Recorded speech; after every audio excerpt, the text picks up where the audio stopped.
थोड़ा ऊपर की तरफ। सभी साथियों को मेरा नमस्कार। मुझे बहुत खुशी है कि ये एक सामाजिक संगठनों का संयुक्त मोर्चा बनाया गया है और ये तय किया गया है कि पूरे हर जगह जाकर, मोहल्लों में जाकर जन जागरण का काम किया जाएगा। खासकर इस दौर में जहां हमारा सिर्फ लोकतंत्र ही नहीं, सिर्फ संविधान ही नहीं, बल्कि हमारी पूरी सभ्यता ही खतरे में है। देखिए, देश एक बहुत ही नाजुक मोड़ से गुजर रहा है, जहां हमारे जितने भी संविधान ने जो हमको मौलिक अधिकार दिए, जिस तरह का लोकतंत्र बनाया, जो संस्थान बनाए उसको बचाने के लिए, सभी के ऊपर बहुत जबरदस्त प्रहार है। हम देख रहे हैं कि आज लोगों को क्योंकि वो सरकार के खिलाफ कुछ कहते हैं, उसके लिए उन लोगों को उनके खिलाफ झूठा केस बनाकर उनको अरेस्ट कर लिया जाता है। हमारे जो सबसे बढ़िया मानव अधिकार कार्यकर्ता हैं, चाहे वो भीमा कोरेगांव में हो, चाहे वो दिल्ली राइट्स के केस में हो, जैसे उमर खालिद वगैरह, उन लोगों को झूठे आरोप लगाकर ऐसे ऐसे काले कानूनों में गिरफ्तार कर लिया गया है जिसमें बेल मिलना भी बहुत मुश्किल होता है। सब जगह दिल्ली में तो खासकर धारा 144 लगाकर इन्होंने लोगों का इकट्ठा होना या लोगों को मीटिंग करना या प्रोटेस्ट करना सार्वजनिक संस्थानों पर बंद कर दिया।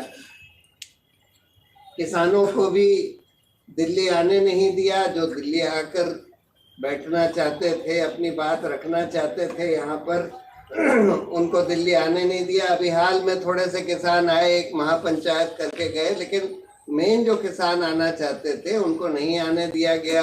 उनके ऊपर गोलियां चलाई गई, आंसू गैस छोड़े गए, कीलें ठोकी गई उनके रास्ते में। बिल्कुल सब गैर संवैधानिक तरीके से, गैर लोकतांत्रिक तरीके से किया जा रहा है।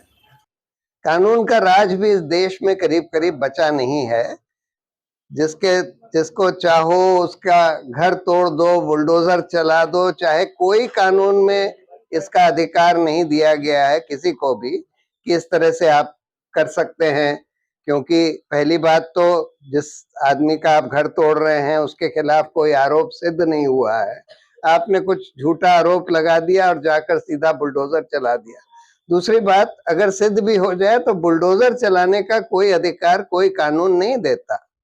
तो कानून का राज भी ध्वस्त किया जा रहा है। लोगों को सड़कों पर, खासकर मुसलमानों को सड़कों पर मार दिया जाता है, लिंच कर दिया जाता है, पीट दिया जाता है। अगर कोई सरकार के खिलाफ बोलता है तो भाजपा का आईटी सेल जो है उसके खिलाफ गाली गलौज करता है, मारने की धमकी देता है। अगर कोई महिला हो तो उसके खिलाफ रेप की धमकी दी जाती है।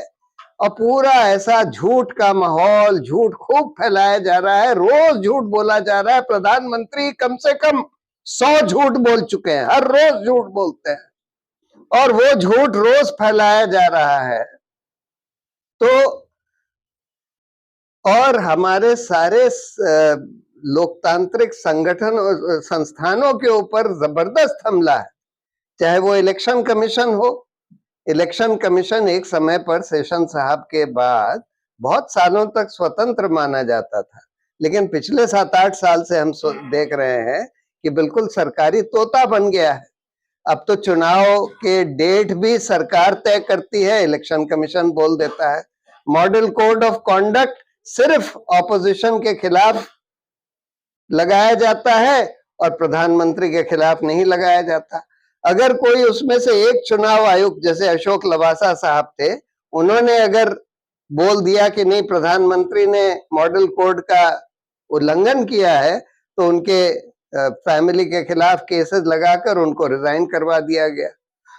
अभी अभी आप लोग जानते हैं कि हाल में सुप्रीम कोर्ट ने एक फैसला दिया कि भाई चुनाव आयोग के मेंबर्स का चयन जो है सरकार के हाथ में छोड़ना बहुत बड़ा खतरा है हमारे चुनावी लोकतंत्र के लिए, और इसलिए उनका चयन सरकार सिर्फ ना करे बल्कि एक 3 मेंबर कमेटी करे जिसमें प्रधानमंत्री, लीडर ऑफ ऑपोजिशन और चीफ जस्टिस को होना चाहिए। उसको पलटने के लिए इन लोगों ने एक कानून बना दिया और जिसमें कह दिया कि नहीं, चीफ जस्टिस नहीं होंगे, उसकी जगह एक और मंत्री होंगे जो प्रधानमंत्री चूज करेंगे, यानी प्रधानमंत्री, उनका एक और मंत्री और लीडर ऑफ ऑपोजिशन। और अभी हमने देखा कि क्या किया इन लोगों ने। हमने एक पिटीशन फाइल करी कि इस कानून को चुनौती देने के लिए कि भाई ये कानून बिल्कुल संविधान के खिलाफ है, क्योंकि जब सुप्रीम कोर्ट के 5 जजों की खंडपीठ ने कह दिया कि अगर चुनाव आयोग का चयन सिर्फ सरकार के हाथ में रहा तो इससे हमारा चुनावी लोकतंत्र में बहुत बड़ा खतरा है, और इसलिए ये जरूरी है कि चयन सरकार के हाथ में ना हो और एक स्वतंत्र कमेटी के हाथ में हो। अब आप एक कानून लाते हैं, फिर से आप सरकार के हाथ में ले आते हैं, तो ऑब्वियसली ये कानून जो है गैर संवैधानिक है, क्योंकि हमारा लोकतंत्र जो है हमारे संविधान का मूल आधार है, बेसिक स्ट्रक्चर है, उसके खिलाफ कोई कानून नहीं बनाया जा सकता। तो हमने उसको कानून को चुनौती दी। फिर एक इलेक्शन कमिश्नर फरवरी में रिटायर हो गए, अनूप पांडे, दूसरे इलेक्शन कमिश्नर 9 तारीख को रिजाइन कर दिया। ये जो अरुण गोयल जिनको हाल में बनाया गया था जब पहला वाला हमारा केस चल रहा था, उनको भी रातों रात बना दिया गया था, उन्होंने रातों रात रिजाइन कर दिया। क्यों कर दिया किसी को नहीं पता है, लेकिन कर दिया। अब हम लोगों ने एक एप्लीकेशन फाइल करी 11 तारीख को कि भाई अब 2 वैकेंसी हैं, इनका चयन जो सुप्रीम कोर्ट की गठित कमेटी है, यानी कि chief justice, prime minister, leader of opposition, उनके द्वारा किया जाए, ना कि ये जो इस नए कानून में जो समिति बनाई गई है, नए कानून को स्थगित रखा जाए और पुराना जो सुप्रीम कोर्ट ने बोला था उस कमेटी के थ्रू चयन हो। अब ये हमने एप्लीकेशन 11 तारीख को फाइल करी। 12 तारीख तक तो ये था कि ये मीटिंग जो है 15 को होनी है चयन की। हमने 13 तारीख को ये केस सुप्रीम कोर्ट में मेंशन किया कि देखिए अब ये चयन की मीटिंग होने वाली है, आप तुरंत सुनवाई कर लीजिए इसकी, हमारी एप्लीकेशन की। उन्होंने बोला ठीक है, हम 15 तारीख को सुनवाई करेंगे, यानी आज करेंगे। इन लोगों ने वो जो मीटिंग 15 को होनी थी उसके बाद 14 को रख ली, और 14 तारीख को मीटिंग के 10 मिनट पहले 6 नाम की सूची जो लीडर ऑफ ऑपोजिशन थे उनको दी कि देखिए 6 नाम शॉर्टलिस्ट करें, इनमें से चूज करना। उन्होंने 12 तारीख को लिखा था कि भाई जिन लोगों को आप शॉर्टलिस्ट करेंगे उसकी सूची हमको कम से कम 10 दिन पहले दे दीजिए, जिससे हम पता लगा सकें कि भाई कैसे लोग हैं, उनका क्या रिकॉर्ड है। 10 मिनट पहले उनको दी और तुरंत 2 लोगों का चयन कर दिया गया। उसमें पता लगा है कि कुछ लोग तो ये अयोध्या मंदिर में लगे हुए थे, उसके काम में दूसरा आदमी किसी और चीज में लगा हुआ था। मतलब बिल्कुल सरकार के खास लोगों को चुनाव आयोग में अपॉइंट कर दिया गया। अब सुप्रीम कोर्ट में आज सुनवाई हुई तो उन्होंने अब नेक्स्ट थर्सडे यानी 6 दिन आगे रखा है। एक हमारा केस सुप्रीम कोर्ट में चल रहा है ईवीएम के बारे में, इलेक्ट्रॉनिक वोटिंग मशीन। एक अब देखिए, शुरू में जब इलेक्ट्रॉनिक वोटिंग मशीन लगाई गई तो ये दूसरी तरह की होती थी, जिसमें बेसिकली एक कैलकुलेटर की तरह होती थी, जिसमें ज्यादा छेड़छाड़ नहीं हो सकती थी क्योंकि उसमें कोई सॉफ्टवेयर नहीं था। लेकिन जब से ये वीवीपैट मशीन उसके साथ लगाई गई है, सुप्रीम कोर्ट ने बोला कि भाई पेपर ट्रेल होनी चाहिए। अच्छी बात है, पेपर ट्रेल होनी चाहिए, यानी कि सिर्फ ऐसा ना हो कि जो हम वोट डालें वो बस एक मशीन में रिकॉर्ड हो जाए, बल्कि उसका एक कागज भी निकले जो हमको दिखे। तो उन्होंने 2015 के बाद से ये वीवीपैट मशीन जिसमें कागज दिखता है वो लगानी शुरू कर दी।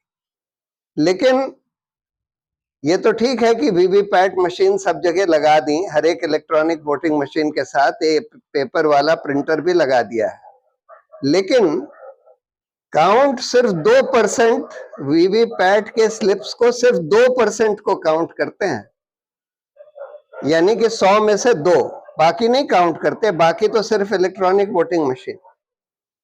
और जब से ये वीवीपैट मशीन लगी, इन्होंने 2017 में वीवीपैट मशीन का डिजाइन भी बदल दिया।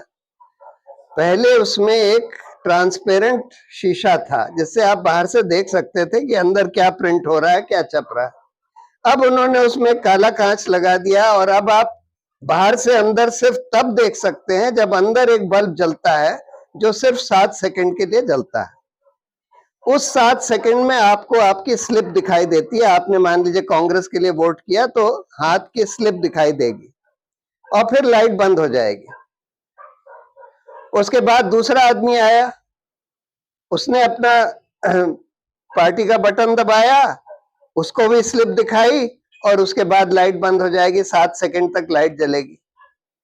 अब आप जब इन लोगों ने ये सिंबल लोडिंग शुरू करा, जब से ये वीवीपैट मशीन लगाई गई, तो एक सिंबल लोडिंग करनी होती है क्योंकि आपको वो सिंबल दिखाना होता है और हर कंस्टिट्यूएंसी में कि कांग्रेस किस नंबर पर है वो फर्क हो सकता है, भाजपा किस नंबर पर है वो फर्क हो सकता है। इसलिए उसमें एक सॉफ्टवेयर डाला जाता है चुनाव से कुछ दिन पहले, और उस सॉफ्टवेयर में आप कुछ भी डाल सकते हैं क्योंकि उस मशीन में, वीवीपैट में भी और कंट्रोल यूनिट में भी एक प्रोग्रामेबल चिप है। अब अगर आप उसमें आपने ये सॉफ्टवेयर डाल दिया कि अगर 2 कंसेक्यूटिव, एक के बाद एक ही नॉन बीजेपी पार्टी को वोट डाला जाता है, यानी कि मैंने जाकर डाला कांग्रेस को, आपने भी उसके नेक्स्ट आपने जाकर कांग्रेस को डाला, तो जो स्लिप मुझे दिखाई वही स्लिप आपको भी दिखा दी जाएगी। स्लिप कट के गिरेगी नहीं बक्से में। और उसके बाद जब लाइट बंद होगी तो एक और स्लिप छप जाएगी, जब जो किसी को दिखाई नहीं देगी, वो भाजपा की स्लिप होगी। तो यानी 2 वोट कांग्रेस को पड़े लेकिन एक स्लिप कांग्रेस की छपी, एक स्लिप भाजपा की छपी, और वही चीज ईवीएम के कंट्रोल यूनिट में रिकॉर्ड हो जाएगी।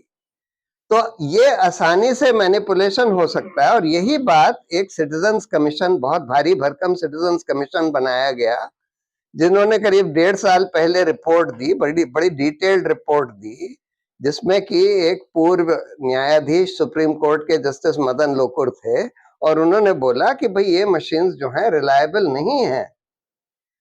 और करीब करीब सारे वेस्टर्न कंट्रीज में, यूरोप में, अमेरिका में इलेक्ट्रॉनिक वोटिंग मशीन हटा दी गई है और अब वापस पेपर बैलेट यूज किया जाता है।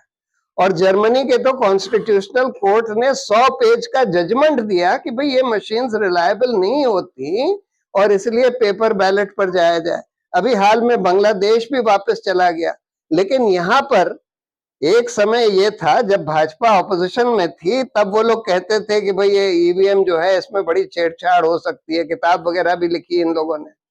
अब ये लोग कहते हैं कि नहीं नहीं, हम ईवीएम को बिल्कुल नहीं हटाएंगे, हम पेपर बैलेट नहीं मानेंगे। इंडिया अलायंस ने एक डिमांड करी कि भाई जो वीवीपैट की पर्ची है, जो कट के नीचे डिब्बे में गिरनी चाहिए, वो आप वोटर के हाथ में दे दीजिए, जिससे वो उस डिब्बे में से निकाल कर और एक दूसरे बक्से में डाल सके। इससे क्लियर हो जाएगा कि भाई उसने जो जिसको वोट दिया है वही उसमें डाली गई है, तो उसमें बाकी और छेड़छाड़ का कोई स्कोप नहीं रह जाता। बूथ कैप्चरिंग तो पहले भी हो सकती थी, अभी भी हो सकती है, चाहे आप ईवीएम करें, बूथ कैप्चरिंग तो कभी भी हो सकती है, लेकिन कम से कम वो इलेक्ट्रॉनिक प्रोग्राम से छेड़छाड़ नहीं हो पाएगी तब। लेकिन इलेक्शन कमीशन तो बिल्कुल मानने के लिए नहीं तैयार है, बल्कि इन लोगों से मिलने के लिए भी नहीं तैयार है, ऑपोजिशन वालों से।